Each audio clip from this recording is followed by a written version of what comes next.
దేవునికి స్తోత్రములు. లైవ్లో యూట్యూబ్లో వీక్షిస్తున్న సహోదరి సహోదరులకు క్రీస్తునామములో వందనములు. మరి ప్రార్థన చేసుకుందాం. పరలోకమందున్న మా తండ్రి, నీ ప్రియకుమారుడు యేసుక్రీస్తునామములో కృతజ్ఞతాస్తుతులు స్తోత్రములు చెల్లించుకుంటున్నాం నాయన. ఇంతవరకు సజీవ లెక్కలో ఉంచుకొని నీ కృపలో కాపాడుతూ భద్రపడుతూ నీ సన్నిధిలోనికి నడిపించిన విధానం బట్టి స్తోత్రాలు. మరి ఈరోజు క్రీస్తు రాజ్యం నేర్చుకుంటుండగా మరి చెప్పబడుతుండగా నాకును వింటున్న సహోదరి సహోదరులకు నీ కృపను అనుగ్రహించి వాక్యం విని అర్థం చేసుకొని వాక్యంకు లోపడి వాక్యానుసారంగా జీవించి నీకు మహిమ తెచ్చేవారంగా ఘనత తెచ్చేవారంగా ఉండే ధన్యత భాగ్యం మా అందరికీ అనుగ్రహించమని యేసుక్రీస్తు నామములో ప్రార్థనకి వేడుకుంటున్నాం తండ్రి, ఆమెన్. మరి సహోదరి సహోదరులందరూ ఎలా ఉన్నారు? మరి సంతోషంగా ఆనందంగా ఉన్నారా? మరి సంతోషంగా ఆనందంగా ఉండాలి. ఎందుకు సంతోషంగా ఆనందంగా ఉండాలి? దేవుడు మనల్ని సజీవ లెక్కలో ఉంచుకొని ఆయన సన్నిధిలోనికి నడిపించి ఆయన ఆత్మతోనూ సత్యంతోనూ ఆరాధించుకోవడానికి, ఆయన వాక్యాన్ని నేర్చుకోవడానికి ఇచ్చిన గొప్ప ధన్యత భాగ్యమును బట్టి దేవునికి కృతజ్ఞతాస్తుతులు స్తోత్రములు చెల్లించబద్దులమై ఉన్నాము. పిల్లరా, సహోదరులమైన మనము ఒకరికొకరు వందనములు చెల్లించుకోవాలని బైబిల్లోని ఆత్మనేమో సూచిస్తుంది. దాన్ని మనం అర్థం చేసుకుంటూ అనుసరిస్తూ ముందుకు సాగుదాం. మరి క్రీస్తు రాజ్యం 10వ క్లాసు. మరి ఈ క్లాసు చెప్పబడుతుండగా ఒక వ్యక్తిని గురించి కానీ, ఒక సంస్థను గురించి కానీ, ఒక సంఘమును గురించి కానీ ఉద్దేశించినవి కావు. బైబిల్లోని ఆత్మ సంబంధమైన సంగతులు మరి తెలియజేయడానికి, క్రీస్తు ప్రేమను బలవంతం చేయటం బట్టి మేము తెలుసుకున్న దాన్ని అనేకులకు తెలియజేయడానికి దేవుడిచ్చిన గొప్ప ధన్యత భాగ్యమును బట్టి దేవునికి కృతజ్ఞతాస్తుతులు స్తోత్రములు చెల్లించబద్దులమై ఉన్నాము. పిల్లరా, మరి ఫేస్బుక్ ద్వారా కానీ యూట్యూబ్ ద్వారా కానీ మీ చేరువలోనికి వచ్చి మీతో వాక్యం పంచుకొనడానికి దేవుడిచ్చిన గొప్ప ధన్యత భాగ్యమును బట్టి దేవునికి కృతజ్ఞతాస్తుతులు స్తోత్రములు చెల్లించబద్దుడనై ఉన్నాను. పిల్లరా, మరి ఈరోజు పిల్లరా క్రీస్తు రాజ్యము 10వ క్లాసు. క్రీస్తు రాజ్యము 10వ క్లాసు. దేవుడు దావీదుకు చేసిన మరి దేవుని రాజ్యం కొరకు ఎదురు చూసిన వారు ఎవరు అనే అంశము నేర్చుకుందాం పిల్లరా. క్రీస్తు రాజ్యము 10వ క్లాసు. క్రీస్తు రాజ్యము అనే మరి ముఖ్యాంశంలో మరి అనేక పాఠాలు ఉన్నాయి. అనేక పాఠాలు మనం వాక్యానుసారంగా మరి నేర్చుకుంటూ ఆత్మ సంబంధమైన సంగతులతో సరిచూసుకుంటూ మన ఆత్మీయ ప్రయాణమును చక్కదిద్దుకుంటూ మనమందరము వాక్యం విని అర్థం చేసుకొని దేవునికి మహిమ తెచ్చేవారంగాను ఘనత తెచ్చేవారంగా ఉంటూ ముందుకు సాగుదాము పిల్లరా. మరి పిల్లరా, ఈరోజు మరి అంశము నేర్చుకుందాము. మరి పిల్లరా, దేవుడు దావీదుకు వాగ్దానం చేసిన రాజ్యము లౌకిక సంబంధమైన రాజ్యమా? మరి ఏంటి లౌకిక సంబంధమైన రాజ్యమా, పరలోక రాజ్యమా? అంటే పరలోక రాజ్యమును గురించే, లౌకిక సంబంధమైన రాజ్యమును గురించి కాదు. మరి పరలోక రాజ్యము సమీపించి ఉన్నది, మారు మనసు పొందుడి అని మొట్టమొదటిగా ప్రకటన చేసిన వారు ఎవరు అంటే బాప్తీసం ఇచ్చే యోహాను. మరి లేఖనం చూసుకుందాం పిల్లరా. మరి మత్తయి సువార్త 3వ అధ్యాయం 1-2 వచనాలు చాలా చక్కగా రాయబడ్డది. ఆ దినముల యందు బాప్తీసమిచ్చి యోహాను వచ్చి పరలోక రాజ్యం సమీపించి ఉన్నది, మారు మనసు పొందుడని యూదయ అరణ్యంలో ప్రకటించుచుండెను. అదేవిధంగా పరలోక రాజ్యం సమీపించుచున్నది, మారు మనసు పొందుడని యేసుక్రీస్తు వారు కూడా ప్రకటించారు పిల్లరా. ఏంటి మారు మనసు పొందు? బైబిల్ గ్రంథం అంతా చెప్తుంది మారు మనసు పొందు, మారు రూపం పొందు కాదు. బైబిల్ ఏం చెప్తుంది? మారు మనసు పొందు అని చెప్తున్నది పిల్లరా. పక్కన మత్తయి సువార్త 4వ అధ్యాయం 17వ వచనంను చదువుకున్నట్లయితే, అప్పటి నుండి యేసు పరలోక రాజ్యం సమీపించుచున్నది కనుక మారు మనసు పొందుడని చెప్పుచు ప్రకటింప మొదలుపెట్టెను. పిల్లరా, దేవుడు భూమి మీద పునఃస్థాపన చేయబో రాజ్యానికి రాజు పుట్టాడు. ఈ రాజ్యాధికారము చూడు, ఈ రాజ్యాధికారం పొందుకోవడానికి ఇంకా సమయం ఉంది. కాబట్టి యేసుక్రీస్తు జీవించిన కాలంలో యేసుక్రీస్తు శిష్యులకు ప్రార్థన నేర్పమన్నప్పుడు ప్రార్థన నేర్పుతున్నాడు. చూడండి పిల్లరా, ప్రార్థన నేర్పుతున్నాడు. ప్రార్థనలో ఈ రాజ్యమును గురించి మరి చెప్తున్నాడు పిల్లరా. ఈ రాజ్యము వచ్చును గాక, పరలోకమందు చిత్తము నెరవేర్చినట్లు ఈ చిత్తం నెరవేర్చును గాక అని మరి యేసుక్రీస్తు శిష్యులకు ప్రార్థన నేర్పుతున్నాడు పిల్లరా. మరి ఆ లేఖనం చదువుకుందాం పిల్లరా. ఇప్పుడు ప్రార్థన నేర్పిన కాలం ఏ కాలము? ఇప్పుడు మనం ఏ కాలంలో ఉన్నాము? మరి అప్పుడు అలాగా ప్రార్థన చేశారు, ఇప్పుడు మనం ఇలాగ ప్రార్థన చేయవచ్చా అనేది మనము సమయము కాలమును బట్టి ఆలోచన చేసుకోవాల్సిన అవసరం ఎంతైనా ఉంది. మత్తయి సువార్త 6వ అధ్యాయం 9-10 వచనాల్లో రాబడిన మాట చదువుకుందాం పిల్లలు. కాబట్టి మీరు ఇలాగూ ప్రార్థన చేయుడి అని శిష్యులకు ప్రార్థన నేర్పుతున్నాడు యేసుక్రీస్తు. పరలోకమందున మా తండ్రి, నీ నామం పరిశుద్ధపరచబడునుగాక, నీ రాజ్యము వచ్చునుగాక, నీ చిత్తం పరలోకమందు నెరవేరినట్లు భూమి మీద నెరవేరునుగాక. కాబట్టి పిల్లరా, నీ రాజ్యము వచ్చునుగాక అని ప్రార్థన ఇప్పుడు చేయవచ్చా అంటే పిల్లరా, ఇప్పుడు ఏ కాలంలో ఉన్నాము? యేసుక్రీస్తు వచ్చాడు, రాజ్యం స్థాపించాడు. ఆ రాజ్యంలో ఉన్న మనము ఇంకా మరి అలాగనే ప్రార్థన చేయడము అది సబబా? ఆలోచన చేయాలి. అప్పుడు ఏ కాలమో, ఇప్పుడు యేసుక్రీస్తు వచ్చాడు, దేవుని పనిని సంపూర్ణం చేశాడు, రక్షణను సిద్ధపరిచాడు. రక్షణలో ఉన్న క్రీస్తు రాజ్యంలో ఉన్న మనము అలా అప్పుడు వారు చేశారు, ఇప్పుడు మనం చేయవచ్చా అంటే చేయకూడదు పిల్లరా. ఆల్రెడీ ఇప్పుడు మనము క్రీస్తు రాజ్యంలోనే ఉన్నాము. చూడు, ఆ క్రీస్తు రాజ్యంలో ఉన్నామనే స్పృహ ఆలోచన మనల్ని తప్పిస్తున్నాడు సాతాను. చూడండి పిల్లలు, బైబిల్లో ఉన్నదండి, అది జరిగిపోయిందా, ఇప్పుడు జరగవలసినది ఏంటి అనేది మనము కాలంను బట్టి మనం ఆలోచన చేయాలి పిల్లరా. మరి ఇప్పుడు ప్రార్థన చేయవచ్చా? చేయకూడదు. ఇప్పుడు చూడు, చివరి ప్రార్థన చేస్తాము, ఆమెను అంటాము, అంటే దానితో ఏకీభవిస్తున్నాము. ఇంకా మళ్ళా మరి పరలోక ప్రార్థన చేయవచ్చు అని ఈ వచనం చూపి చాలామంది ఇలాగనే చేస్తున్నారు. ఇది చేయవచ్చా చేయకూడదంటే కాలంను బట్టి ఇప్పుడు మనము చేయకూడదు పిల్లరా.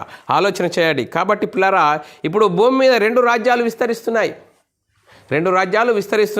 ఒకటి దేవుని రాజ్యము, పరలోక రాజ్యము, క్రీస్తు రాజ్యము.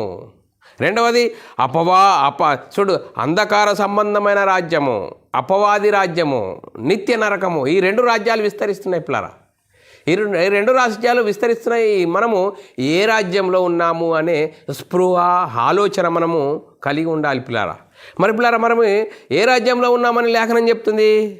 అపొస్తలుడైన పౌలు గారు కొలసీ సంఘంతో 1వ అధ్యాయం 13వ వచనంలో చెప్తున్నాడు పిల్లరా, ఆయన మనలను అంధకార సంబంధమైన అధికారంలో నుండి విడుదల చేసి తాను ప్రేమించిన తన కుమారుని యొక్క రాజ్య నివాసునుగా చేసెను.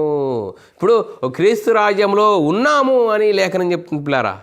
మరి చూడండి పిల్లరా, ఎఫెసీయులకు రాసిన పత్రిక 2వ అధ్యాయం 1-2 వచనాలు కూడా రాయబడ్డది. మీ అపరాధముల చేత పాపముల చేత మీరు చచ్చిన వారై ఉండగా ఆయన మిమ్మును క్రీస్తు కూడా బ్రతికించెను. చూడు, క్రీస్తు కూడా బ్రతికించెను. క్రీస్తు రాజ్యంలో ఉన్నాము. మీరు ఒకప్పుడు క్రీస్తులోనికి రాకముందు మీరు వాటిని చేయుచు వాయుమండల సంబంధమైన అధిపతిని అనగా విధేయులైన వారికి ఇప్పుడు ప్రేరేపించు శక్తికి అధిపతిని అనుసరించి ప్రపంచ ధర్మము చొప్పున మునుపు నడుచుకుంటుని, క్రీస్తులోనికి రాకముందు నడుచుకుంటుని అంటున్నాడు పిల్లారా. కాబట్టి పిల్లారా, ఇప్పుడు మనం ఏం చేయాలి? ఏం చేయడానికి మనం ఇప్పుడు క్రీస్తు సంఘంలోనికి వచ్చామో, క్రీస్తు రాజ్యంలో ఉన్నామంటే సత్క్రియలు చేయుటకే దేవుడు మనల్ని ఏర్పరచుకున్నాడు. సత్క్రియలు అంటే వాక్య సంబంధమైన క్రియలు. చూడండి పిల్లరా, మరి చూడండి పిల్లరా, మనం ఇప్పుడు ఏం చేయాలంటే చూడండి పిల్లరా, దేవుని రాజ్యమును దేవుని నీతిని వెతకాలి. ఇప్పుడు మనం ఏం చేయాలా?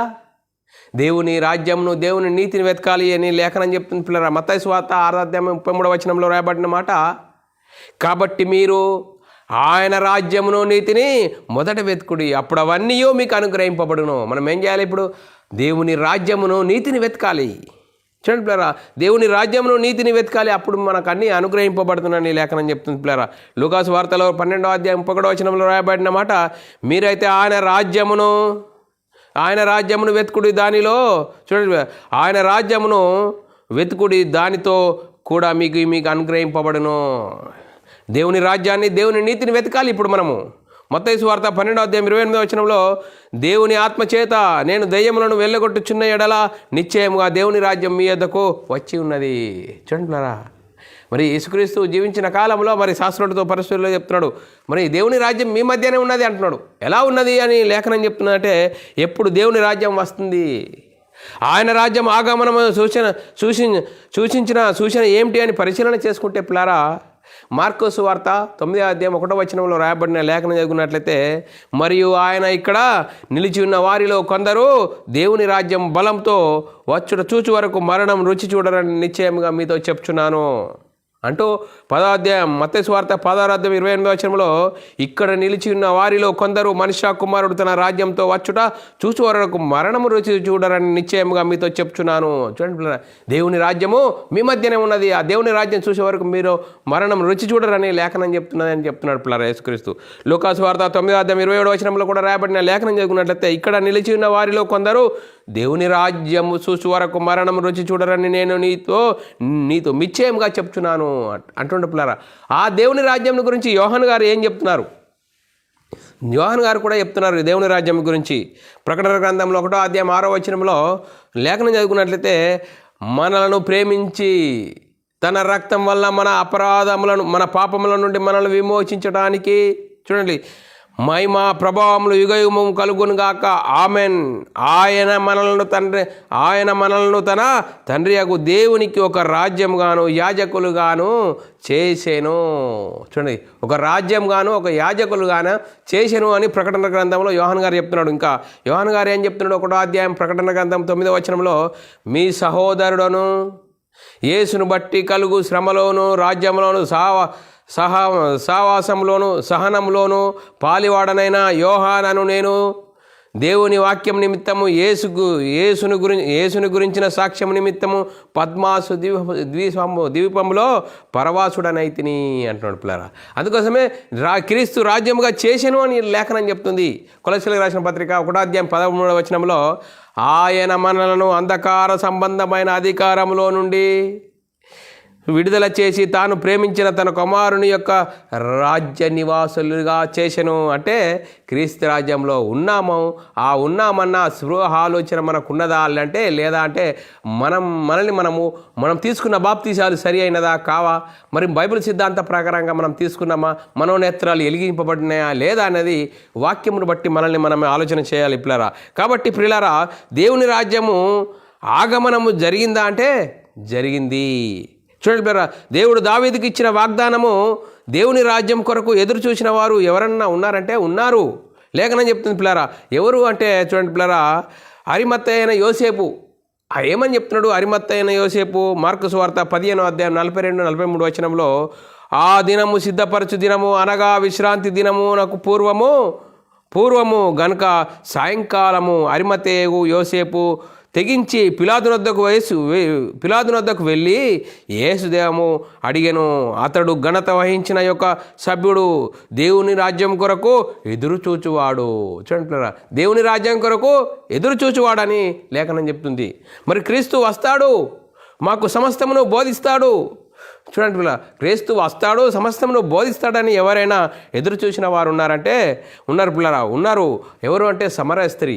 చూడండి పిల్లలు, క్రీస్తు వస్తాడు, మెస్సియా వస్తాడు అని ఎదురు చూచిన వారిలో సమరయ స్త్రీ. యోహాను సువార్తలో 4వ అధ్యాయం 25-26 వచనాల్లో చాలా చక్కగా రాబడ్డది. ఆ స్త్రీ ఆయనతో క్రీస్తు అనబడిన మెస్సియా వచ్చునని నేను ఎరుగుదును, ఆయన వచ్చినప్పుడు మాకు సమస్తమును తెలియజేయనని చెప్పగా యేసు నీతో మాట్లాడుచున్న నేనే ఆయనని ఆమెతో చెప్పాను. చూడండి పిల్లరా, యేసుక్రీస్తు వస్తాడు, ఆయన రాజ్యములో ఆయన వస్తాడు, ఆ రాజ్యం సిద్ధపరుస్తాడు అని ఎదురు చూసిన వారు సమరయ స్త్రీ. చూడండి పిల్లరా, మరి మనం ఆలోచన చేసినట్లయితే ఇంకా క్రీస్తు వస్తాడని బాప్తీసం ఇచ్చే యోహాను కూడా మరి ఎదురు చూశాడు. ఎలా ఎదురు చూశాడు? లూకాసు వార్తలో రాయబడిన మాట చదువుకున్నట్లయితే 7వ అధ్యాయం 17, 18, 19, 20 వచనాల్లో లేఖనం చదువుకున్నట్లయితే ఆయన చక్కగా మరి లేఖనం చెప్తున్నది పిల్లరా. ఆయనను గురించిన ఈ సమాచారం యూదా అంతటా చుట్టుపట్ల ప్రదేశమంతటా వ్యాపించెను. ఏమని? యోహాను శిష్యులు ఈ సంగతులన్నీ అతనికి తెలియజేసిరి. అంతటా యోహాను తన శిష్యులతో ఇద్దరిని పిలిచి, రాబోవాడవు నీవేనా? మేము మరి ఒకరి గురించి కనిపెట్టవలనా అని అడగగా వారిని ప్రభువునొద్దకు పంపెను. శిష్యులను ప్రభువునొద్దకు పంపెను. ఆ మనుషులు ఆయన యొద్దకు వచ్చి, రాబోవాడవు నీవేనా, లేక మరి ఒకరి కొరకు మేము కనిపెట్టవాలనా అని అడుగుటకు బాప్తీసమిచ్చి యోహాను మమ్మును నీ యొద్దకు పంపినని చెప్పాడు. అందుకోసమే ఇంతకుముందు యోహాను మరి యేసుని గురించి తెలుసా అంటే తెలుసు. మరి యేసుని గురించి తెలుసు, మరి ఎందుకు డౌట్ వచ్చిందంటే యేసుక్రీస్తుని గురించిన మరి సాక్ష్యము మరి ఇచ్చాడు, సాక్ష్యం ఇచ్చాడు, కానీ యేసును క్రీస్తుని గురించి డౌట్ వచ్చింది. ఎందుకు డౌట్ వచ్చిందంటే పిల్లరా, మరి యోహాను సువార్త 1వ అధ్యాయం 29, 30, 31 వచనాల్లో రాయబడిన లేఖనం చదువుకున్నట్లయితే, మరునాడు యోహాను యేసు తన యొద్దకు రాగా చూసి, ఇదిగో చూడండి, యేసుక్రీస్తుని గురించి సాక్ష్యం ఇచ్చిన ఆయన, ఇగో ఈయనే దేవుని గొర్రెపిల్ల. ఎందుకు ఈయన గురించి నేను ఎందుకు సాక్ష్యం ఇస్తున్నా అంటే, ఈయన గురించి ప్రత్యక్షపరచుటకు నాకు దేవుడు నన్ను పంపాడు, ఆయన మీద మరి పరిశుద్ధాత్మ దిగివస్తాడు, ఆయన అని నాకు చెప్పాడు అని ఆయన గురించి సాక్ష్యం చెప్పిన ఆయననే మరి ఆయనకు డౌట్ వచ్చింది. ఇగో మరునాడు యోహాను యేసు తన యొద్దకు రాగా చూసి, ఇదిగో లోకపాపమును మోసుకొని దేవుని గొర్రెపిల్ల, నా వెనుక ఒక మనుషుడు వచ్చుచున్నాడు, ఆయన నాకంటే ప్రముఖుడు గనుక నాకంటే మొదటివాడాయను. నేను ఎవరిని గురించి చెప్పితునో ఆయనే ఈయన. నేను ఆయనను గురించి ఎరుగనైతిని కానీ ఆయన ఇజ్రాయేలునకు ప్రత్యక్షమవుటకు నేను నీళ్లలో బాప్తీసం ఇచ్చుటకు వచ్చిందని నేను చెప్పాను. చూడండి, మరి ఇలాంటి యోహాను రాబోవాడవు నీవేనా, మేము మరి ఒకరి గురించి కొరకు కనిపెట్టవలన అని ఉండాలని ఎందుకు తన శిష్యులను పంపాడంటే పిల్లరా, యోహాను ఎక్కడున్నాడో చెరసాలలో ఉన్నాడు. ఎందుకు యోహానును ఎందుకు పంపాడు దేవుడు? యేసుక్రీస్తుని గురించి ఇజ్రాయేలులకు ప్రత్యక్షపరచమని. మరి యోహాను ఏం చేశాడు? హేరోదు రాజుకు తీర్పు తీర్చాడు. ఏంటి, మీ తమ్ముని భార్యను ఉంచుకున్నావట. చూడండి పిల్లరా, మరి దేవుడు చెప్పిన పని ఏంటి, యోహాను గారు చేసిన పని ఏంటి? చూడండి పిల్లరా, మరి యోహాను గారు మరి ఇజ్రాయేళ్లకు యేసుక్రీస్తు గురించి ప్రత్యక్షపరచాలి. ఆయన పని, ఆయన దేవుడు చెప్పని పనిని ఆయన తలదూర్చాడు. ఏంటి, హేరోదు రాజుకు తీర్పు తీర్చాడు. ఏంటి నువ్వు చేస్తున్న పని ఏంటి అని. చూడండి పిల్లరా, అందుకోసమే హేరోదు రాజును తీర్పు తీర్చాడు కాబట్టి ఆయన చూడండి పిల్లరా, దేవుని పని చేయక దేవుని మాటను మర్చిపోయి ఆయన సొంత ఆలోచనతో ఆయనకున్న అధికారంలో ఏం చేసిండు, మరి వేరే దానికి ఉపయోగించాడు. ఆయనను చెరసాలలో వేశారు. చూడు, చెరసాలలో వేసి ఆయన దేవుడు చెప్పని దాని గురించి చెప్పి ఆయన తల తీయించుకున్నాడు. చెరసాలలో వేశారు, ఆయన తల తీయించారు. చూడండి పిల్లరా, ఇప్పుడు దేవుడు చెప్తున్న పని ఏంటి? ఇప్పుడు మనం క్రైస్తవులమైన మనం కూడా మనకు సర్వలోకానికి వెళ్ళి సర్వ సృష్టికి సువార్తను ప్రకటించండి. నీది తప్పు, నువ్వు తప్పు అని చెప్పడు కాదు, సువార్తను ప్రకటించండి. ఆ సువార్త వారి హృదయంలో కార్యసిద్ధి కలగజేస్తుంది అంతే. కానీ మనము ఈ లోక సంబంధమైన వాటి గురించి తీర్పు తీర్చకూడదు. మన పనేంటి? సర్వలోకానికి వెళ్ళి సర్వ సృష్టి సువార్తను ప్రకటించండి, చెప్పండి, అంతే, సువార్త ప్రకటించండి. అంతేగాని నీ తప్పు నా తప్పు అని వాదాలు పెట్టుకోకూడదు అని మరి ఈ లేఖనంను బట్టి మనం అర్థం చేసుకోవాలి. యోహాను గారు ఏం చేశారు? యోహాను గారు యేసుక్రీస్తు గురించి ఇజ్రాయేలుకు ప్రత్యక్షపరచాలని యోహాను గారిని పంపిస్తే యోహాను గారు హేరోదు రాజుకు తీర్పు తీర్చాడు. ఆయన తల తేయించుకున్నాడు. పిల్లరా, మనము ఈ వాక్యంను బట్టి మనకిచ్చిన పనేంటి? క్రైస్తవుడికి సర్వలోకానికి వెళ్ళి సర్వసృష్టికి సువార్తను ప్రకటించాలి. అంతేగాని నీ తప్పు నా తప్పు అని వాదాలు పెట్టుకోకూడదు. పిల్లరా, అనవసరమైన వాదాలు పెట్టుకుని అనవసరమైన ఇబ్బందుల్లో ఇరుక్కుపోకూడదు. అందుకోసమే మనల్ని మనం ఆలోచన చేయాలి. కాబట్టి యోహాను గారికి ఇది ఎందుకు డౌట్ వచ్చింది అంటే, చూడండి పిల్లరా, మనం ఆలోచన చేయాలి. యోహాను గారికి ఎందుకు డౌట్ వచ్చిందంటే, తన శిష్యులను ఎందుకు పంపాడంటే, నీవు మరొకని మరి నువ్వేనా కాదా అని డౌట్ వచ్చింది. ఎందుకు? యోహాను గురించి మరి యేసుక్రీస్తు గురించి ఒక ప్రవచనం ఉంది. ఏం ప్రవచనము అనేది మనం ఆలోచన చేసినట్లయితే యేసుక్రీస్తు గురించి ఒక ప్రవచనం ఉంది. దాన్ని బట్టి అంటున్నాడు ఏమని? లూకాసు వార్తలో 4వ అధ్యాయం 17 నుంచి 21 వచనం చదువుకున్నట్లయితే మనకు చక్కగా అర్థమవుతుంది. ప్రవక్త యేషయా గ్రంథము ఆయన చేతికి ఇవ్వబడెను. ఆయన గ్రంథము విప్పగా, ప్రభు ఆత్మ నా మీద ఉన్నది, బీదలకు సువార్త ప్రకటించుటకు ఆయన నన్ను అభిషేకించెను. చెరలో ఉన్న వారికి విడుదల, గుడ్డి వారికి చూపును, మరి ప్రకటించుటకు, నలిగిన వారిని ప్రకటించుటకు, ప్రభు ఇచ్చవసరము ప్రకటించుటకు ఆయన నన్ను పంపి ఉన్నాడని వ్రాయబడిన చోట ఆయనకు దొరికెను. ఆయన గ్రంథము చుట్టి పరిచారకునికిచ్చి కూర్చుండెను. సమాజ మందిరంలో ఉన్న వారందరూ ఆయనను తెరిచూడి, ఆయన నేడు మీ వినికిడిలో ఈ లేఖనము నెరవేరుచున్నదని వారితో చెప్పెను. చూడండి పిల్లరా, మరి ఇంకా మత్తయి సువార్తలో రాయబడ్డది 11వ అధ్యాయం 11వ వచనం ఏమని? చూడండి పిల్లరా, ఆయన వచ్చాడు, మరి చెరలో ఉన్న వారికి విడుదల అని అన్నాడు. మరి నేను చెరలో ఉన్నాను కాబట్టి అని యోహాను గారు అనుకుంటున్నాడు. ప్రవచనం ఏంటి? చెర అంటే ఏంటి? ఆ రోజు యేసుక్రీస్తు ఎప్పుడు వచ్చాడు? ధర్మశాస్త్రం అమల్లో ఉన్న కాలంలో వచ్చాడు.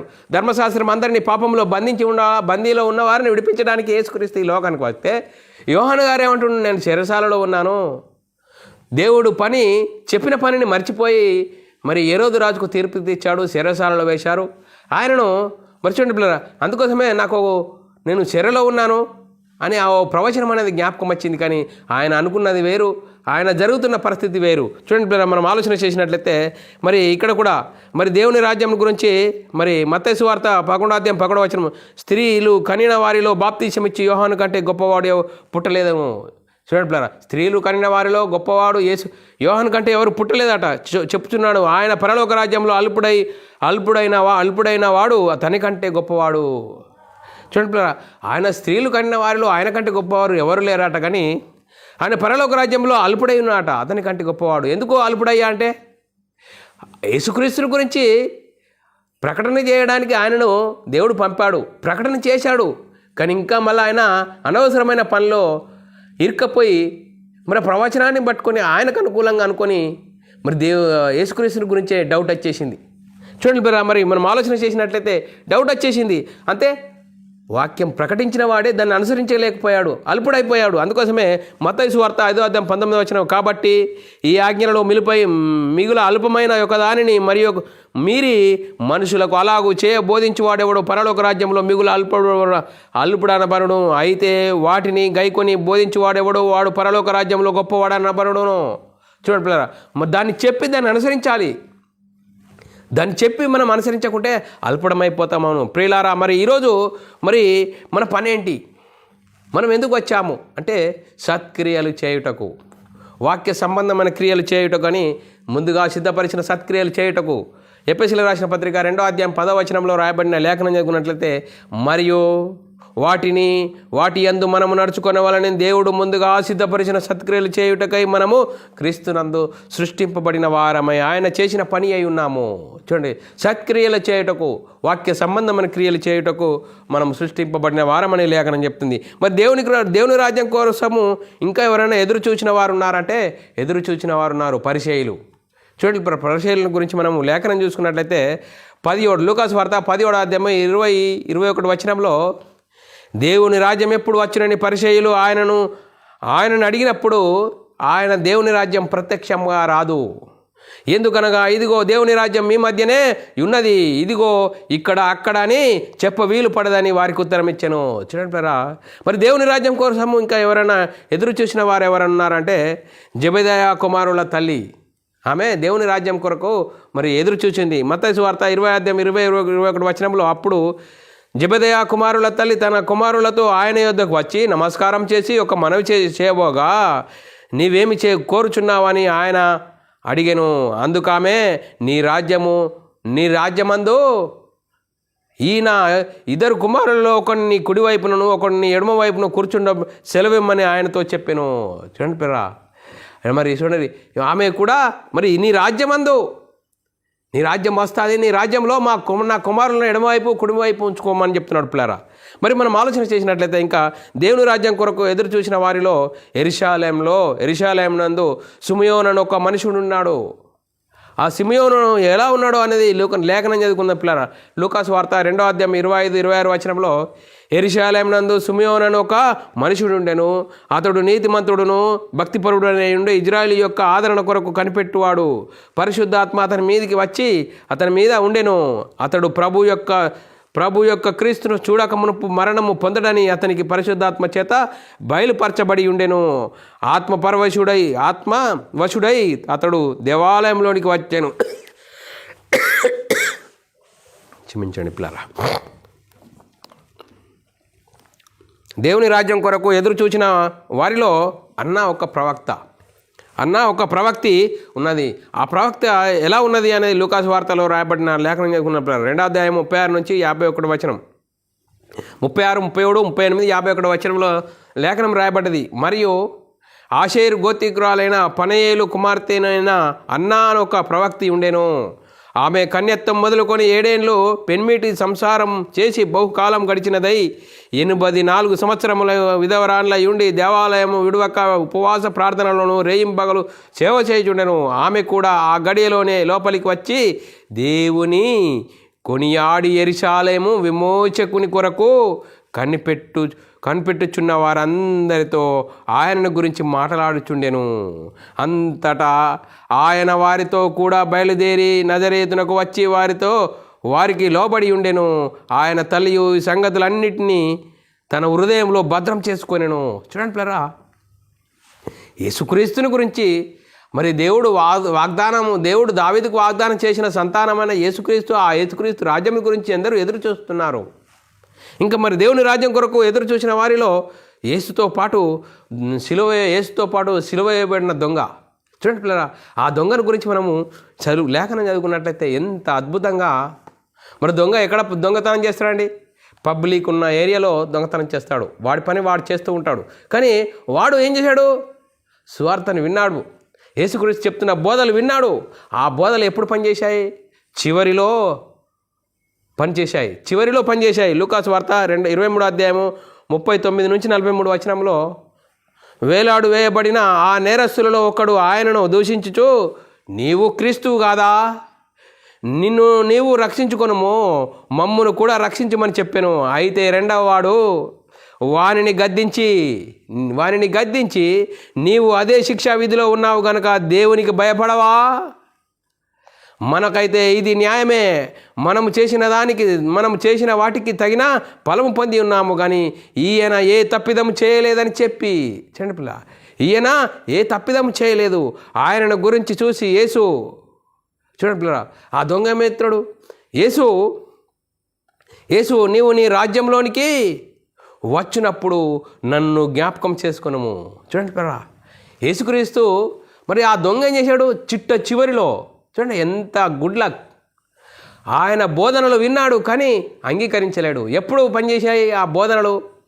ఆయన సిలువ వేసే సమయంలో మరి ఆ దొంగ ఏం చేశాడు?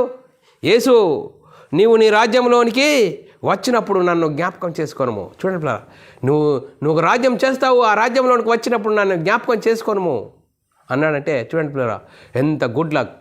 చూడండి పిల్లరా, ఇప్పుడు మనం ఎక్కడున్నాము? క్రీస్తు రాజ్యంలో ఉన్న మనము ఆ రాజ్యంలో ఉన్నామా, అపవాది రాజ్యంలో ఉన్నామా అనే భ్రమలో ఉన్నాము. చూడు ఇంత స్పష్టంగా ఆ దొంగ ఎలాంటి వాడు? ఆ బోధనలు విన్నా ఎప్పుడు అంగీకరించాడు? చనిపోయే ముందు యేసు నీ రాజ్యంలో నీవు నీ రాజ్యంతో వచ్చినప్పుడు నన్ను జ్ఞాపకం చేసుకొనుము, చూడండి నన్ను జ్ఞాపకం చేసుకొనుము అన్నాడు. అందుకు ఆయన యేసుక్రీస్తు వానితో నీవు నాతో కూడా పరదేశంలో ఉండు అని నిశ్చయంగా చెప్తున్నాను. చూడండి, నిశ్చయంగా నాతో పరదేశంలో ఉంటావు. చూడండి, దేవుని రాజ్యం కొరకు ఎదురు చూసిన వారు ఇంకా ఎవరన్నా ఉన్నారంటే అపొస్తలులు ఉన్నారు. అపొస్తల కార్యం 1వ అధ్యాయం 6-7 వచనాల్లో, కాబట్టి వారు కూడి వచ్చినప్పుడు ప్రభువా ఈ కాలమందు ఇజ్రాయేలునకు రాజ్యమును మరలా అనుగ్రహించేదవా? చూడండి, వాళ్ళు అడిగే రాజ్యం ఏది? లౌకిక సంబంధమైన రాజ్యము ఆలోచనలు ఉన్నారు. ఇంకా లౌకిక సంబంధమైన రాజ్యం. చూడు, మరి యేసుక్రీస్తు ఏ రాజ్యం ఇచ్చాడు? రాజ్యం ఆ పరలోక రాజ్యము, క్రీస్తు రాజ్యము, దేవుని రాజ్యం గురించి పునఃస్థితి స్థాపన చేయడానికి యేసుక్రీస్తు వస్తే వాళ్ళు ఏమంటారు అపొస్తలుడు? కాబట్టి వారు కూడి వచ్చినప్పుడు ప్రభువా ఈ కాలమందు ఇజ్రాయేలునకు మరలా రాజ్యము అనుగ్రహించేదవా అని అడిగాను. ఆయన అడగగా ఆయన కాలములను సమయములను తండ్రి తన స్వాధీనం అందించుకున్నాడు. వాటిని తెలుసుకొనుట మీ పని కాదు, మీ పని చేసేయండి మీరు. చూడండి పిల్లరా, మరి మనం ఆలోచన చేసినట్లయితే దేవుని రాజ్యం కొరకు ఎందరు ఎదురు చూశారు. ఆ ఎదురు చూసిన వారిలో కొంతమంది ప్రజలు ఉన్నారు. ఆ ప్రజలు ఎవరో మనం లేఖనంను బట్టి చదువుకుందాం పిల్లరా. లూకాసు వార్త 3వ అధ్యాయం 15-16 వచనాల్లో, ప్రజలు కనిపెట్టుచు ఇతడు క్రీస్తు అయి ఉండునేమో అని అందరూ యోహాను గురించి తమ హృదయములలో ఆలోచించుకొనుచుండగా, యోహాను ఏం చెప్తున్నాడు? నేను నీళ్ళలో మీకు బాప్తీసం ఇచ్చుచున్నాను, అయితే నాకంటే శక్తిమంతుడు ఒకడు వచ్చుచున్నాడు, ఆయన చెప్పుల వారు విప్పుడకను నేను పాత్రుడును కాను, ఆయన పరిశుద్ధాత్మలోను అగ్నితోను మీకు బాప్తీసం ఇచ్చును. చూడండి పిల్ల, యోహాను సువార్త 7వ అధ్యాయం 40 నుంచి 43 వచనాల్లో రాయబడిన మాట, జనసమూహంలో కొందరు ఈ మాటలు విని నిజముగా ఈయన ఆ ప్రవక్త అనిరి, మరికొందరు ఈయన క్రీస్తానిరి. మరికొందరు ఏమీ క్రీస్తు గలిలయలో నుండి వచ్చునా, క్రీస్తు దావీదు సంతానంలోను పుట్టి దావీదు ఉండిన బెత్లెహేం గ్రామంలో నుండి వచ్చును అని లేఖనం చెప్పుటలేదా అనిరి. కాబట్టి ఆయనను గురించి జనసమూహంలో భేదములు పుట్టెను. చూడండి, భేదములో పుట్టెను. ఇంకా అపొస్తలుల కార్యంలో 2వ అధ్యాయం 30-31 వచనము, అతని సమాధి నేటి వరకు మన మధ్య నున్నది. అతడు ప్రవక్త అయి ఉండెను గనుక అతని గర్భఫలంలో నుండి అతని సింహాసనం మీద ఒకరిని కూర్చుండబెట్టెదును అని దేవుడు తన ప్రమాణపూర్వకంగా ఒట్టు పెట్టుకున్న సంగతి అతడెరిగి. ఎవరు? దావీదు చెప్తున్నాడు. అతడెరిగి క్రీస్తు పాతాళములలో విడిచిపెట్టబడలేదని, ఆయన శరీరం కుళ్ళిపోలేదని దావీదు ముందుగా తెలుసుకొని ఆయన గురించి పునరుద్ధానం గురించి చెప్పాను. చూడండి, దావీదు ఏ కాలం వాడు, యేసుక్రీస్తు ఏ కాలం వాడు. కానీ మరి ముందుగా తెలుసుకొని మరి దావీదు యేసుక్రీస్తు మరణ పునరుద్ధానం గురించి చెప్తున్నాడు పిల్లారా. చూడండి పిల్లారా, యేసుక్రీస్తు రాజ్యం గురించి ఎంతమంది ఎదురు చూస్తున్నారు. ఇంకా మరి ఎబ్రిల్ రాసిన పత్రిక 11వ అధ్యాయం 24, 25, 26, 27 వచనాల్లో మోషే గారు కూడా ఏమని చెప్తున్నారు? క్రీస్తు విషయమైన నింద గొప్ప భాగ్యం అంటున్నాడు పిల్లారా. చూడండి పిల్లరా, చదువుకుందాం పిల్లరా. 24, 25, 26 మోషే పెద్దవాడై విశ్వాసమును బట్టి ఐగుప్తు ధనం కంటేను క్రీస్తు విషయమైన నింద గొప్ప భాగ్యమని ఎంచి అల్పకాల పాపభోగములు అనుభవించుట కంటే దేవుని ప్రజలతో శ్రమ అనుభవించుట మేలని యోచించి పరో కుమారుడని అనిపించుకున్నకు ఒప్పుకొనలేదు. ఏలయనగా అతడు ప్రతిఫలముగా కలగబో బహుమానము దృష్టించి విశ్వాసమును బట్టి అతడు అదృశ్యుడైన వాణిని చూచుచూ స్థిరబుద్ధి గలవాడై రాజ్యాగ్రహమునకు భయపడక ఐగుప్తును విడిచిపోయాను. చూడండి పిల్లరా, మోషే ఇట్లా నేను ప్రభు అయిన దేవుడు నా వంటి ఒక ప్రవక్తను మీ సహోదరుల నుండి మీకు పుట్టించును. ఆయన మీతో ఏమి చెప్పినను అన్ని విషయంలో మీరు ఆయన మాట వినవలెను. ఆ ప్రవక్త మాటలు వినని వాడు ప్రజలలో ఉండకుండా సర్వనాశనమగును. మరియు సమయలు మొదలుకొని ఎందరు ప్రవక్తలు ప్రవచించిరో వారందరూ ఈ దినముల గురించి ప్రకటించిరి. ఆ ప్రవక్తలకును దేవుడు అబ్రహాం నీ సంతానమందు భూలోక వంశములన్నీ ఆశీర్వదింపబడినని మీ పితరులతో చేసిన నిబంధనకు మీరు వారసులై ఉన్నారు. దేవుడు తన సేవకుని పుట్టించి మీలో ప్రతి వాని దృష్టత్వం నుండి మళ్లించుట మిమ్మును ఆశీర్వదించుటకు ఆయన మొదట మీ యొద్దకు పంపెను. చూడండి పరా, క్రీస్తు రాజ్యం గురించి మరి ప్రకటించిన వారిలో ఎంతమంది ఉన్నారు? చూడండి పరా, క్రీస్తు రాజ్యం కొరకు ఎదురు చూసిన వారు ఎంతమంది ఉన్నారు? చూడండి పరా, మనం ఆలోచన చేయాలి. క్రీస్తు రాజ్యము దేవుడు దావీదుకు చేసిన వాగ్దానము, దేవుని రాజ్యము ఎదురు చూసిన వారెందరూ. చూడండి పిల్లరా, మనం ఆలోచన చేసినట్లయితే మత్తయి సువార్త 3వ అధ్యాయం 1-2 వచనాలు చదువుకున్నట్లయితే ఆ దినముల యందు, ఇంకా యోహాను చెప్తున్నాడు, ఆ దినముల యందు బాప్తీసమిచ్చి యోహాను వచ్చి పరలోక రాజ్యం సమీపించి ఉన్నది, మారు మనసు పొందుడి ఉదాహరణలో ప్రకటించెను. ఇక్కడ పిల్లారా, అంతేకాదు యోహాను సువార్త 1వ అధ్యాయం 23వ వచనంలో రాయబడిన మాట, అందుకు అతడు ప్రవక్త అయిన యేషయా చెప్పినట్టు నేను ప్రభు త్రోవలను సరళం చేయుడని అరణ్యంలో ఎలుగెత్తు గొప్ప శబ్దము అని చెప్పాను. మరి యేసుక్రీస్తు వారు కూడా దేవుని రాజ్యం గురించి ప్రకటిస్తున్నాడు. మత్తయి సువార్త 4వ అధ్యాయం 17వ వచనంలో, అప్పటి నుండి యేసు పరలోక రాజ్యం సమీపించుచున్నది కనుక మారు మనసు పొందుడి అని చెప్పటం మొదలుపెట్టాను. ఏం చేయాలా? మారు మనసు పొందండి, మారు రూపాలు కాదు. మరి మార్కు సువార్తలో రాయబడ్డది 1వ అధ్యాయం 14-15 వచనంలో, యోహాను చెరపట్టబడిన తర్వాత యేసు కాలం పరిపూర్ణమైనప్పుడు దేవుని రాజ్యం సమీపించి ఉన్నది. మారు మనసు పొంది సువార్త నమ్ముడని చెప్పుచు దేవుని సువార్త ప్రకటించుచు గలిలయకు వచ్చెను. లూకా సువార్తలో రాయబడ్డది 4వ అధ్యాయం 42, 42, 43, 44 ఉదయమైనప్పుడు ఆయన బయలుదేరి అరణ్య ప్రదేశమునకు వెళ్ళుచు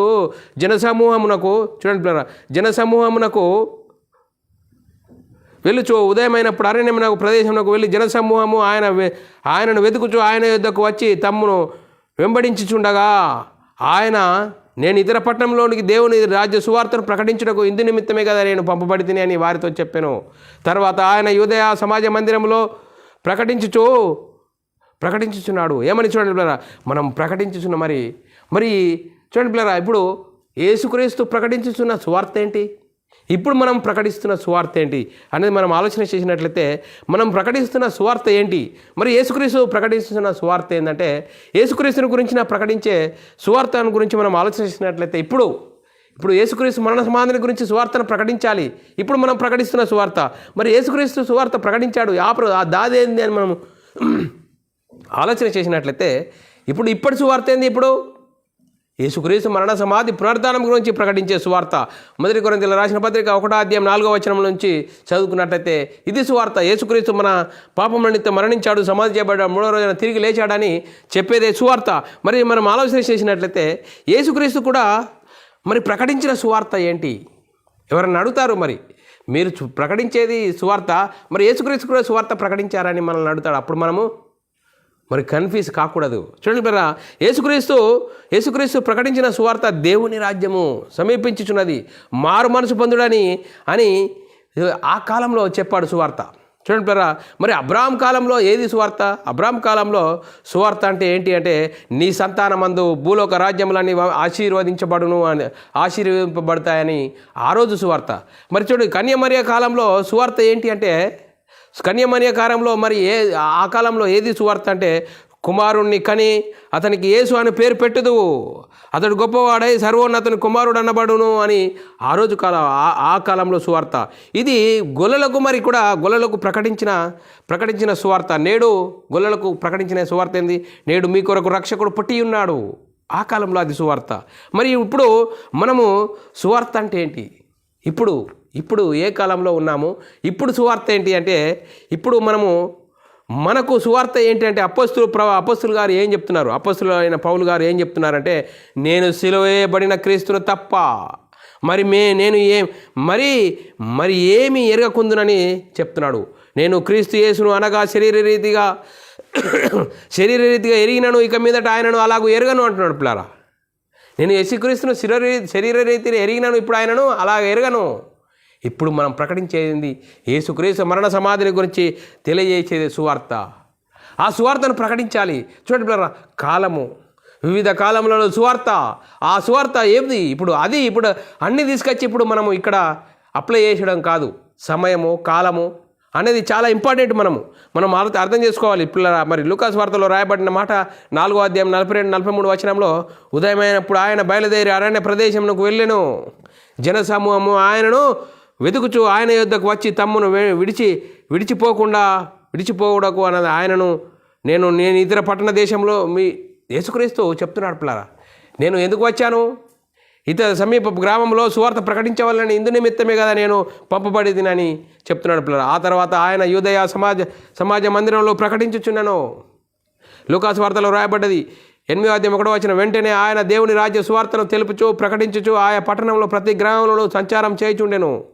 ఇంకా చూడండి పిల్లరా, లూకాసు వార్త 9వ అధ్యాయం 10-11 వచనాల్లో అపోస్తలులు తిరిగి వచ్చి తాము చేసినవన్నీ ఆయనకు తెలియజేసి ఆయన వారిని వెంటబెట్టుకొని బెత్సయిదా అను ఊరికి ఏకాంతంగా వెళ్ళాను. జనసమూహము అది తెలుసుకొని ఆయనను వెంబడింపగా ఆయన వారిని చేర్చుకొని దేవుని రాజ్యం గురించి వారితో మాట్లాడుతూ స్వస్థపరిచిన వారిని స్వస్థపరిచెను. చూడండి పిల్లరా, మరి యేసుక్రీస్తు సువార్త దేవుని రాజ్యం గురించి ప్రకటిస్తున్నాడు. దేవుని రాజ్యం సమీపించున్నది, మారు మనసు పొందండి అని మరి యేసుక్రీస్తు దేవుని రాజ్యం గురించి ప్రకటిస్తున్నాడు. మత్తయి సువార్త 12వ అధ్యాయం 27-28 వచనంలో, నేను బయలుజేబుల వలన దయ్యములు వెళ్ళగొట్టుచున్న ఎడల మీ కుమారులు ఎవరి వలన వాటిని వెళ్ళగొట్టుచున్నారు కాబట్టి వారే మీకు తీర్పరులై ఉందురు. దేవుని ఆత్మ వలన నేను దయ్యములు వెళ్ళగొట్టుచున్న ఎడల దేవుని రాజ్యం మీ యొద్దకు వచ్చి ఉన్నది. మత్తయి సువార్త 9వ అధ్యాయం 35వ వచనం, యేసు వారి సమాజ మందిరములలో బోధించుచు రాజ్య సువార్త ప్రకటించుచు ప్రతి విధమైన రోగమును ప్రతి విధమైన వ్యాధిని స్వస్థపరచుచు సమస్త పట్టణముల యందు గ్రామముల యందు సంచారం చేయుచుండెను. చూడండి పిల్లరా, యేసుక్రీస్తు దేవుని రాజ్యం గురించి ప్రకటించాడు. ఇప్పుడు మరి అపోస్తల కార్యంలో రాయబడ్డది, ఆయన శ్రమపడిన తర్వాత 1వ అధ్యాయము 3వ వచనంలో, ఆయన శ్రమపడిన తర్వాత 40 దినములు వారికి అగుపడుచుతూ దేవుని రాజ్య విషయములను గురించి బోధించి అనేక ప్రమాణమును చూపించి వారి తన్ను తాను సజీవునిగా కనపరుచుకునేను. చూడండి బ్రదరా, మరి యేసుక్రీస్తు తను తాను సజీవునిగా కనపరుచుకున్నాడు. ఏమని? ఇంకా మత్తయి సువార్త 10వ అధ్యాయం 5-6 వచనాల్లో యేసుక్రీస్తు చెప్తున్నాడు. ఏమని చెప్తున్నాడు? ఆ 12 మందిని శిష్యులను ఏర్పరచుకొని ఆ 12 మంది గురించి ఏమని చెప్తున్నాడు అంటే, మత్తయి సువార్త 10వ అధ్యాయము 5, 6, 7 వచనాల్లో యేసు 12 మందిని పంపుచూ వారిని చూసి వారికి ఆజ్ఞాపించేమని చెప్తున్నాడంటే, అన్యజనుల దారిలోనికి వెళ్ళకుడి, సమరయుల ఏ పట్టణంలందు ప్రవేశింపకుడి, కానీ ఇజ్రాయేలు నశించుచున్న గొర్రెల యొద్దకు వెళ్ళుడి, పరలోక రాజ్యం సమీపించుచున్నదని ప్రకటించండి. లూకాసు వార్త 9:1-2 ఆయన 12 మంది గురిని పిలిచి, సమస్త దయ్యముల మీదను శక్తి, అధికారము, రోగములు స్వస్థపరచు వరమును వారికి అనుగ్రహించి దేవుని రాజ్యము ప్రకటించుటకు, రోగులను స్వస్థపరచుటకు వారిని నంపెను. చూడండి, యేసుక్రీస్తు వారికి అధికారం ఇచ్చాడు. ఏమని? దేవుని రాజ్యం గురించి ప్రకటించమని. లూకాసు వార్త 10:9 అందులో నున్న రోగులను స్వస్థపరచుడి, దేవుని రాజ్యము మీ దగ్గరకు వచ్చి ఉన్నదని వారికి చెప్పుడి. దేవుని రాజ్యం మీ దగ్గరకు వచ్చి ఉన్నది. అందుకోసమే పిల్లారా, దేవుడుకు చూడండి పిల్లరా, దేవుడు దావీదుకు వాగ్దానం చేసిన ఆ వాగ్దానం చేసిన సంతానము పుట్టబోచున్నాడని మరి ప్రవక్త ద్వారా ప్రకటింపజేశాడు. తర్వాత యేసు ఎక్కడ పుట్టబోచున్నాడంటే ప్రవక్తల ద్వారా తెలియజేశాడు. కన్య మరియ పుట్టబోచున్నాడని చెప్పాడు. మరి గొల్లల దగ్గరకు వచ్చి గొల్లల ద్వారా దూతలకు మరి యేసుక్రీస్తు పుడుతున్నాడని చెప్పాడు. అలాగే యేసుక్రీస్తు చూడండి పిల్లరా, యేసుక్రీస్తు రాజ్యం గురించి ప్రకటించుటకు కూడా మరి వచ్చాడు. మరి యేసుక్రీస్తుని గురించి కూడా యోహాను గారు చెప్తున్నాడు. మరి యోహాను గారు బాప్తిసం ఇచ్చే యోహాను, దేవుని రాజ్యం సమీపించి ఉన్నది అని చూడండి పిల్లరా. మరి మనం ఆలోచన చేసినట్లయితే మరి యోహాను గారు దేవుని రాజ్యం గురించి ప్రకటిస్తున్నాడు, యేసుక్రీస్తు కూడా దేవుని రాజ్యం గురించి ప్రకటిస్తున్నాడు. దేవుడు దావీదుకు వాగ్దానం చేసిన దేవుని రాజ్యము కొరకు ఎదురు చూసిన వారిలో గురించి మనం చూసుకున్నాం పిల్లరా. ఎవరెవరు చూశారు? అరిమత్త అయిన యోసేపు, మరి సమరయ స్త్రీ, అపోస్తలులు, పరిసయ్యులు, మరి చాలామంది దేవుని రాజ్యము. మరి యేసుక్రీస్తు సిలువ వేయబడిన దొంగ. చూడండి పిల్లరా, మరి దేవుని రాజ్యము ఏంటి? లౌకిక సంబంధమైన రాజ్యమా? మరి చూడండి పిల్లరా, మరి ఏంటి? పరలోక రాజ్యమా? దేవుని రాజ్యమా? క్రీస్తు రాజ్యమా? మరి ఏంటి? మరి చూడండి పిల్లరా, దేవుడు దావీదుకు వాగ్దానం చేసిన దేవుని రాజ్యము కొరకు ఎదురు చూసిన వారిని గురించి చూసుకున్నాము. మరి క్రీస్తు రాజ్యము అంటే లౌకిక సంబంధమైన రాజ్యమా? పరలోక రాజ్యమా? దేవుని రాజ్యమా? క్రీస్తు రాజ్యమా? అంటే పిల్లరా, ఆత్మ సంబంధమైన రాజ్యము, లౌకిక సంబంధమైన రాజ్యము గురించి కాదు. దేవుడు వాగ్దానం చేసింది ఏంటి? దేవుడు దావీదుకు వాగ్దానం చేశాడు. ఆ వాగ్దాన సంతానం ఎవరు? యేసుక్రీస్తు గురించి మరి ప్రవక్తలు ప్రవచించారు. ఆ ప్రవచించిన ప్రవక్తల ప్రకారం యేసుక్రీస్తు ఈ లోకానికి వచ్చాడు. ఏం చేశాడు? దేవుడు తనకు అప్పగించిన పనిని చేశాడు. ధర్మశాస్త్రం అందరినీ పాపంలో బందీలుగా ఉన్న వారిని విడిపించడానికి ఆ ధర్మశాస్త్రాన్ని సిలువలో కొట్టివేసి ఏం చేశాడు? అపవాది రాజ్యం నుంచి ఏం చేశాడు? దేవుని రాజ్యంలోనికి తీసుకువచ్చాడు. క్రీస్తు రాజ్యం పిల్లరా, మరి క్రీస్తు రాజ్యముగా చేసెను అని లేఖనాల్లో రాయబడ్డది. మరి పిల్లరా, దేవుడు దావీదుకు చేసిన వాగ్దాన సంతానము యేసుక్రీస్తుని గురించి. ఆ యేసుక్రీస్తుని గురించి మరి మనం ఆలోచన చేసినట్లయితే పిల్లరా, మరి మనం ఆలోచన చేద్దాం. ఒక రాజ్యముగా చేసెను అని లేఖనం చెప్తుంది పిల్లరా. ఆ లేఖనం చదువుకున్నట్లయితే మరి మనం ఆలోచన చేద్దాం పిల్లరా. మరి కొలసీలకు రాసిన పత్రిక 1:13 ఆయన మనలో అంధకార సంబంధమైన అధికారంలో నుండి విడుదల చేసి తాను ప్రేమించిన తన కుమారుని యొక్క రాజ్య నివాసులుగా చేశాను. ఇప్పుడు మనము ఏ రాజ్యంలో ఉన్నాం? క్రీస్తు రాజ్యంలో ఉన్నాం. మరి క్రీస్తు రాజ్యంలో ఉన్నాము. యేసుక్రీస్తు జీవించిన కాలంలో శిష్యులకు ప్రార్థన చేశాడు, నీ రాజ్యము వచ్చునుగాక, పరలోకమందు నీ చిత్తం నెరవేర్చినట్లు ఈ చిత్తం నెరవేరునుగా. కానీ అప్పుడు చేశాడు. ఇప్పుడు మనం క్రీస్తు రాజ్యంలో ఉన్న మనము అది మరి ఇంకా పరలోక రాజ్యము ప్రార్థన చేయవచ్చా? చేయకూడదంటే ఇప్పుడు చేయకూడదు పిల్లరా. ఇప్పుడు కాలము మనం ఏ కాలంలో ఉన్నాము? చూడండి, క్రీస్తు రాజ్యంలో ఉన్నాము. క్రీస్తు రాజ్యంలో ఉన్న మనము ఆ భ్రమ, స్పృహ, ఆలోచన ఉన్నదా? అందుకోసమే క్రీస్తు రాజ్యము 10వ క్లాసు నేర్చుకున్నాము. మరి నెక్స్ట్ వచ్చే క్లాసులో మనము ఆ క్రీస్తు రాజ్యం ఏంటి, ఆ క్రీస్తు రాజ్యంలో ఇంకా ఎవరెవరు ఉన్నారు మరి మనము నేర్చుకుందాం పిల్లారా. క్రీస్తు రాజ్యము అనే అంశం చాలా అద్భుతాలు ఉన్నాయి, అద్భుత అంశాలు ఉన్నాయి పిల్లారా. ఇలా ఒక్కొక్కటిగా లేఖనాలను అనుసరించి, లేఖనాలకు అనుకూలంగా మనల్ని మనము వాక్యం విని అర్థం చేసుకొని మన బ్రతుకులు అనుసరించి దేవునికి మహిమ తెచ్చే వారంగాను ఘనత తెచ్చే వారంగా ఉంటూ ముందుకు సాగుదాం. ఇంతవరకు చెప్పబడిన లేఖనం ప్రతి ఒక్కరి హృదయంలో నీరుగట్టి ఫలింపజేయను గాక. ఆమెన్. అందరికీ వందనములు, దేవునికి స్తోత్రాలు. ప్రార్థన చేసుకుందాం. పిల్లరా, పరలోకమందున్న మా తండ్రి, నీ ప్రియకుమారుడు యేసుక్రీస్తు నామములో కృతజ్ఞతాస్తుతులు స్తోత్రములు చెల్లించుకుంటున్నాం నాయన. ఇంతవరకు సజీవులుగా ఉంచి నీ కృపలో కాపాడుతూ భద్రపరుస్తున్న విధానం బట్టి స్తోత్రాలు. క్రీస్తు రాజ్యం గురించి మరి 10వ పాఠం నేర్చుకున్నాం. దేవుడు దావీదుకు చేసిన వాగ్దాన సంతానం క్రీస్తుని గురించి, ఆ రాజ్యం గురించి మేము ఈరోజు నేర్చుకున్నాము. విన్నది విడిచిపెట్టకుండా విన్న మాటల ప్రకారం ఆత్మీయ జీవితం కట్టుకొని నీకు మహిమ తెచ్చేవారంగా ఘనత తెచ్చేవారంగా ఉండే ధన్యత భాగ్యము మా అందరికీ అనుగ్రహించినందుకు కృతజ్ఞతాస్తుతులు స్తోత్రం చెల్లించుకుంటూ యేసుక్రీస్తు నామములో ప్రార్థన అడిగి వేడుకుంటున్నాం తండ్రి. ఆమెన్. ప్రియులారా, మరి ఇలాంటి అంశాలు వినాలనుకుంటున్నారా? మరి యూట్యూబ్లో సెర్చ్లో BW అకాడమీ ఛానల్ సబ్స్క్రైబ్ చేసుకోండి. అలాగే బైబుల్ విజ్డమ్ అకాడమీ బేరన్ అనే ఛానల్ సబ్స్క్రైబ్ చేసుకోండి. మీరు వినండి, అనేకులకు మరి సహోదరులందరికీ షేర్ చేయండి. మరి వాక్యం వినండి, నేర్చుకోండి, అర్థం చేసుకోండి. అనుసరిస్తూ అనేకులకు ప్రకటించడానికి దేవుడు చూపుతున్న కృపను బట్టి దేవునికి కృతజ్ఞతాస్తుతులు స్తోత్రాలు. మరి సహోదరులందరికీ క్రీస్తు నామములో వందనములు, దేవునికి స్తోత్రాలు.